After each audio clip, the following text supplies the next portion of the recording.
to the Casual Experience. Hello casuals, you're welcome to the Casual Experience Show, where we give you exciting MMA news and updates. A show for the casuals. And on today's episode, we're going to be talking about the UFC 254 that just wrapped up at the Apex. And as usual, I'm with my friend GOC. Yo. What's up, my people? How y'all doing, man? Happy Sunday. Yeah, happy Sunday. Did you watch some of the fights?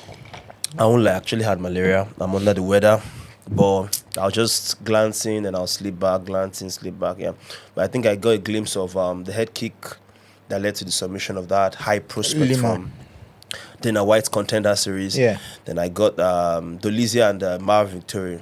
Although it was back and forth, boring, but those guys, nobody even shot a takedown, did they? In the main event? Yes. No, they didn't. Because both of them are grapplers now. Are they grapplers? Yes. Roman is a grappler. Oh, that's true. And Vettori is a grappler. So they just nullified each other as grappling and just went for striking. Yeah. Or you could see in their striking that's not their thing. Yes. And for Vettori, I don't know whether it's a long time out. He's not fought since 2023. Yeah, he's 31. He's no longer as... Let me not judge. Age at sides. Roman is way older than him. Roman is going to be 37 this year. Yeah? But he's been in form. Yes. He's been in very form. good form. Very like good. This is his third win.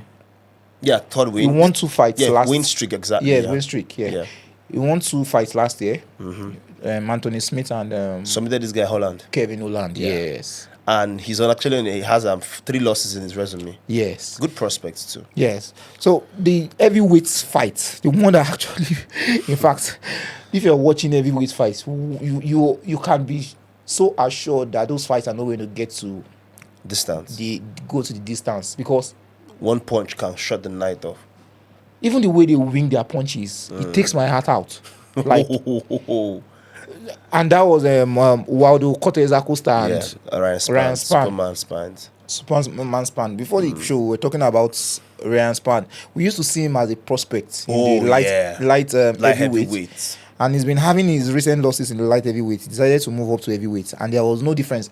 In my opinion, I felt he was even worse. Better in 205 than in 265. I think... there's something Anthony Smith took away from him. He has 2 losses to Smith. Yes. Yeah, so he took away something from him. He wasn't the guy that shot down Dominic Reyes. Knocked out Dominic Reyes. Yes, he knocked him out. Yes. Come on, that's somebody who arguably beat John Jones. In my opinion, yes. That's Dominic Reyes. Yeah. So for him to do that, he should be actually at the upper echelon. But see him grappling at the lower base of the food chain, and I don't know. Let me not speak ill of any human being, but when he bulked up, I felt that he has an amazing coach, Saif Sahoud, who knows how to, know the fighter, study the fighter, know what the fighter's body, because, there's one thing to cut with. There's another thing to recover, to actually keep your skill set at an A game. Yeah. Okay, so apparently it was a struggle for him cutting down to 205. So it's okay. Bulk up like Nzechuku. Actually, he's my student too. And let's see what you do at heavyweight. But he seemed a little bit slow off. He was just swinging punches. He was throwing naked right hands. He kept throwing naked right hand and very predictable. Very predictable. Like you could see it from distance. Even the warrior he was fighting was hitting him with jabs, and there were a lot of groin kicks and eye pokes in the fights. Habdin had to give Wilder 10 warning. I was even surprised that there was no point taken out, and he just knocked him out.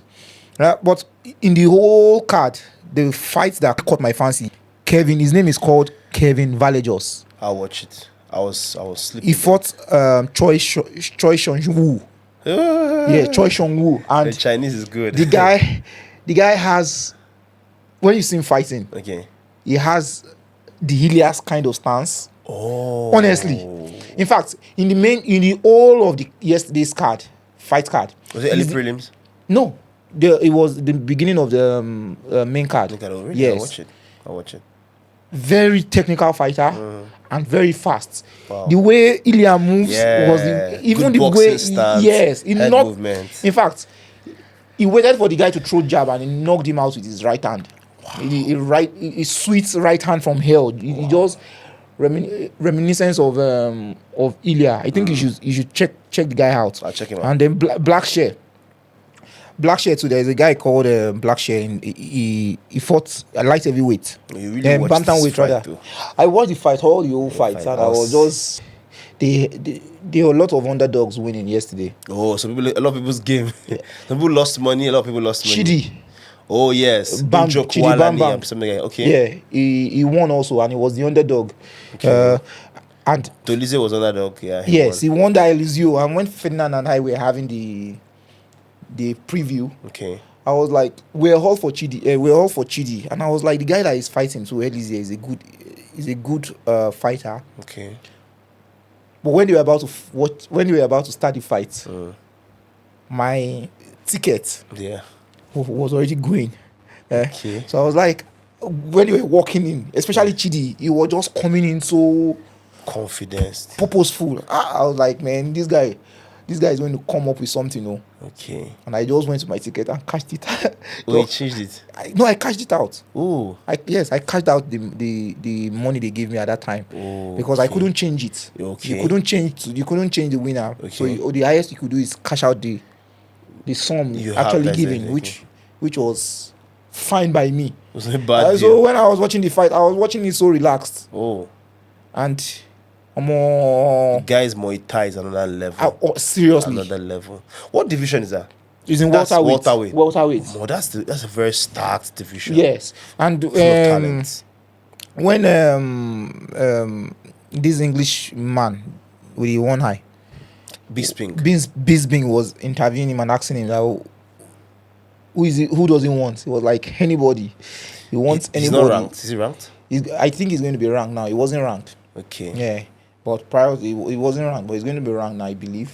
Pushing At him least up top to 15. Gary is too much. I know, that's too much. Venom Page. No, the Venom is There's another a level. bigger star That than him. bigger star. Yeah. Yeah. You won't fight him. Yeah, we'll fight him. And then the main event, Roman versus Vettori. Yeah. 2. Ring rust. Fight rust. Will I call it fight rust? It's just a year off, right? His last was 2023. Yeah. 23? Oh, it's 2025. This 2025. Yeah, you're correct. Yeah. He's not fought in over a year. And that's the only thing. Inactivity actually slows the fighter down. Yes. And he thinks he has the element. Oh. Is inactivity versus activity, even though the ages are opposites. Ironically, the yes. younger fighter is a younger man's game and stuff. Yes, the younger fighter is supposed to win, right? Yes. But in somehow you can look at it that Victoria was robbed though. Don't you think so? Yesterday? Yeah. No. In fact, it was a majority decision. Yes, actually, Unanimous. decision, yes. Unanimous. My problem with Vettori is him, whenever they want to call the winner, him always assuming Like he's sipping something that since that is just fight. He's always feeling that when he lost, he always believes feels he in won. the win. There's no fight is fought they ever agrees. that he ever agrees that he lost. And that's But not the guy- championship spirit. That's terrible because it doesn't give you grace to still improve and be better. He Yeah. doesn't accept losses. That was the downfall of Ronda Rousey. But you could see you could say it's a different mindset too, though.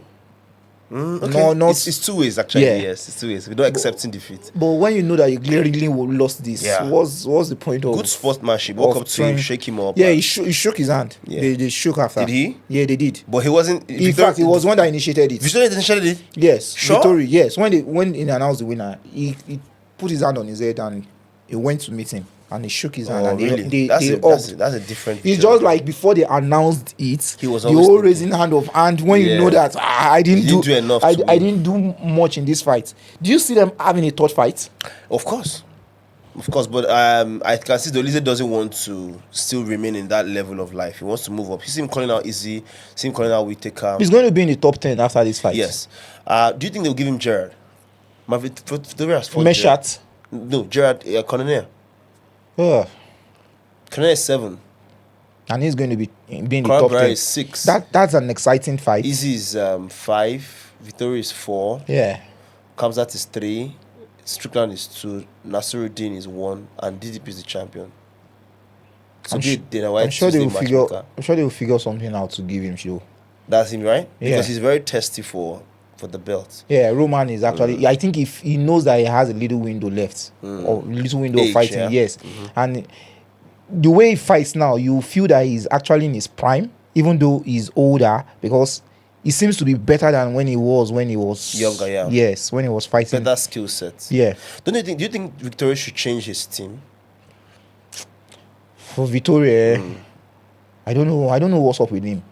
He just, you know that he's not the high caliber fighter. Yeah.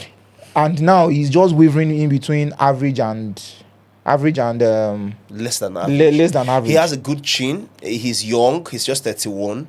I feel that he should go and be with a team where you have more of elite UFC fighters. A gym, train in a gym where you have more elite UFC fighters. Looking at on the flip side of things, Dolidze. Yeah. Dolidze actually is coached by one of the best, Eric Nixick. That's Ngannou's coach. Yes. That's Strickland's coach. I could see him being cornered by a Mirab. So you could see that the energy of other great fighters, elite fighters, just fuel his training camp. And Vettori, I can't see anybody who I know that is in his fight camp. What gym does he fight out of? I've forgotten the name of his gym again. Forgotten the name of his gym. He said it. Forgotten the name of his gym. Vettori is still a great guy. He's tall. He's strong. Good. I feel that if he walks and he's grappling, he should learn to mix his game up. He should mix his game up. Mix his game. He's going to do very well. To say that he fought Paulo Costa and won. Do you understand? And won Paulo Costa and then. Although there's an argument that Costa was overweight, but he fought an overweight Costa. He fought him well. Very well. Yes. You understand? One title contender. And have you heard the recent news that have been out? What happened? About potential Okay, news. Let me see what happened. Is it that this guy Davison Figueiredo is fighting in International Fight Week? No, Ilya. And Islam. Possible. Is that possibly? Is in the mix? It's what's been going about the MMA. Yeah, but I mean, DDP Hamzat, Komen, okay. Ilya. Why should they do that? Ilya is International Fight Week now. They put up their best fights. John Jones versus International Fight Week. International Fight Week. That's July 26th. Yes, they always put up 3 title fights. Oh, in one card. Yes, it's always 3 title fights in Las Vegas. So the possible matchup now that they are bringing out.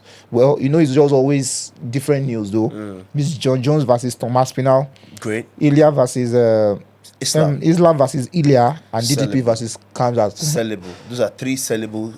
As in they will sell themselves. No need to promote. No need to this. I don't even mind playing a flight from Africa to that place. Like, come on, man. That would be like amazing. the best card so far. For that's gonna be. Talking about the best card, how do you see the next fight card? Pay-per-view, 314. To me, it's the best. Yeah, Volk and Diego. I feel Volk has a lot of things to prove, and many people will be underestimating him. Why we underestimate Volk? He's had to those 2 knockouts. Yeah, one is arguably in the heavyweight class. No, like regardless, he went up himself on 9 days short notice. Higher weight class. That was the first fight. First fight was the first was the short notice. Nope. The first second. That was a short notice. Yes. Good. He has to knock out. That's and in MMA fights, what we always have this recency bias. What anybody is saying now is he has 2 losses, 2 knockouts. I'm sure they are going with doubts. Okay, I agree with you. More so, Lucas is a very dangerous person. Yeah. They don't look that, and Diego is a young upcoming lion. See what he did to this guy, Ortega. Okay, I want to ask you, in the fight now, who do you think is going to be the favorite?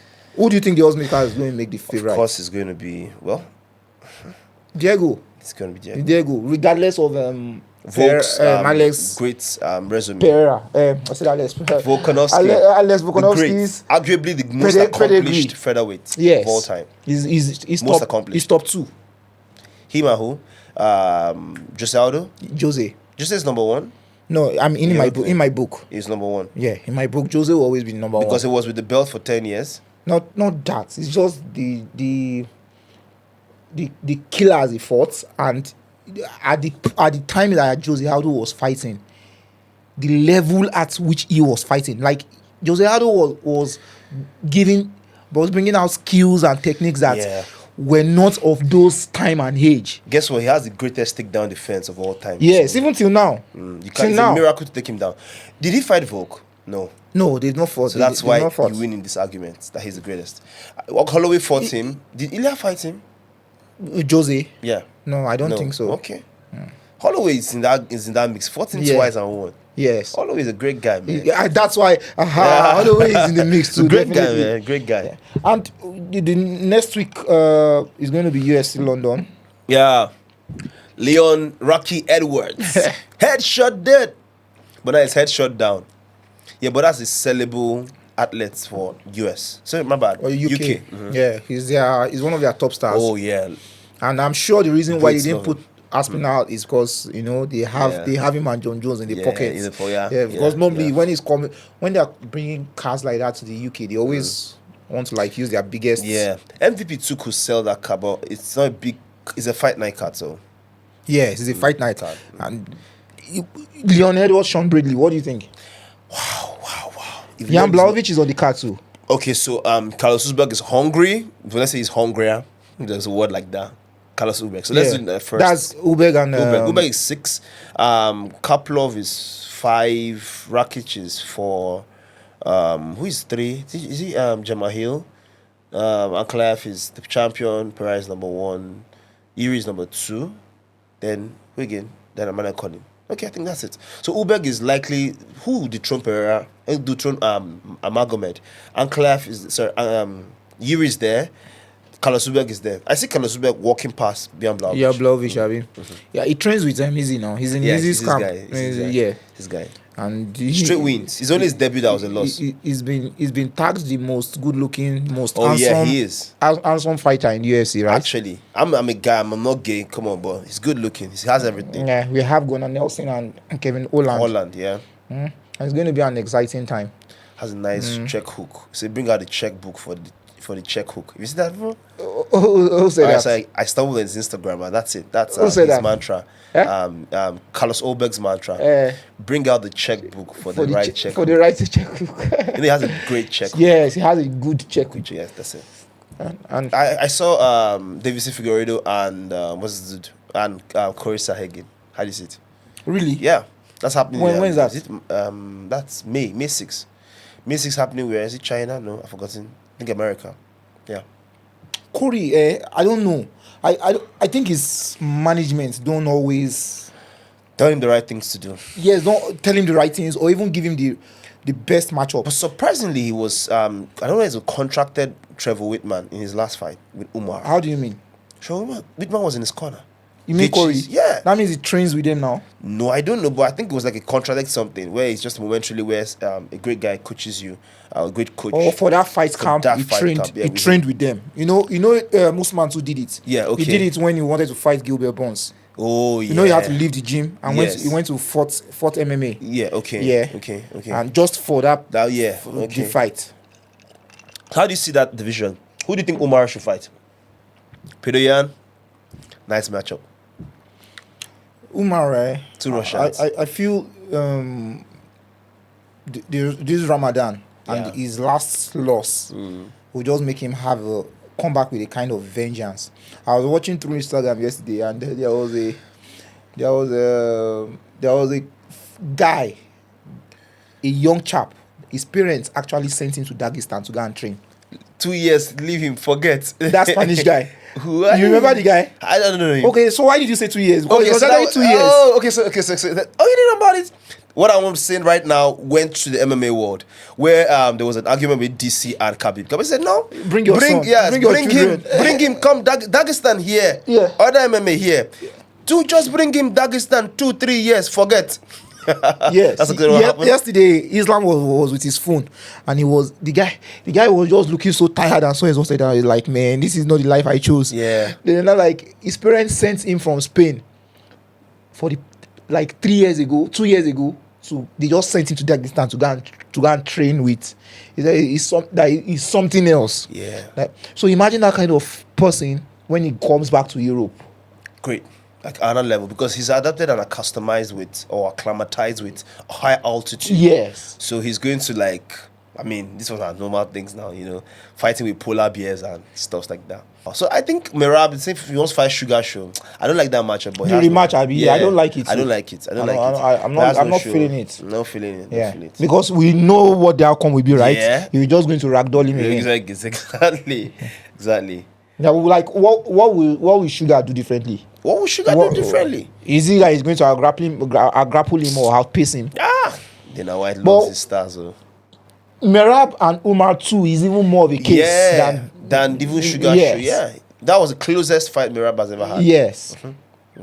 And well, it's just exciting times for MMA fans and the MMA community. Our own AKO2 is coming next month. Yeah, that's true. That's true. April. Yeah. April. And we're just going to be having good times. That's all we have for updates and news for today. Yeah. And we thank you for your likes. We thank you for your comments. We thank you for your thumbs up. Please keep supporting us by continually commenting and liking and subscribing. It's a joy seeing your comments. Yeah, exactly. We'll see you at the O2 Arena next week. Yeah, in London. Shutting it down. You said the tickets are actually affordable, right? Yeah, we checked it out. It's Naira is around 7,400 is around 7,400 Naira. So, wow, it's quite affordable. Less than £10. And our private jets will go go now. Oh, are you on that? Are you on Come on, man, I'm so sorry, man. Yeah. Stop on that. PJ, yeah. So guys, thank you as usual, and that's all. It's a wrap, yo. Boosh.